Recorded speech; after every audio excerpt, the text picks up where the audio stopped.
Vítám vás zde, moji milí sdružení rodičů, učitelů, žáků a přátel naší školy.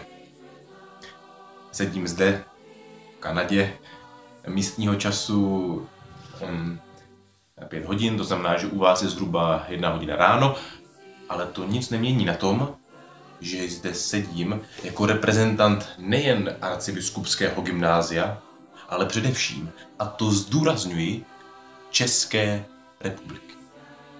A tímto vás vítám u vašich obrazovek. Jsem zde dnes proto, abych podpořil kampaň kandidujícího prezidenta do studentského parlamentu arcibiskupského gymnázia Pepu. Ptáte se proč? Vy se ptáte proč? Dobrá otázka.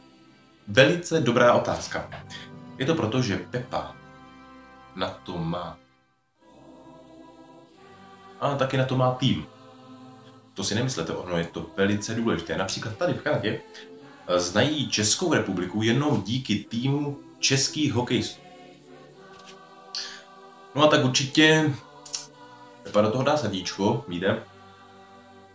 A tak určitě Pepa to má tady. Má to tady, ale to není všechno. On to dokáže použít. Jo. No a to je vlastně všechno. Takže volte Pepu a Narec, mějte se pěkně. Volte Pepu, jo. Nahrad, jo. A jo. Narec.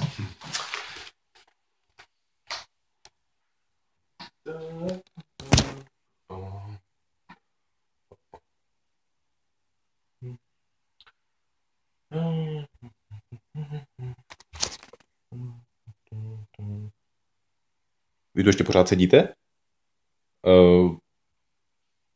To je ale všechno. Můžete jít domů, nebo ne, vlastně nechoďte domů, běžte volit Pepu. Ale už je to všechno, takže ahoj.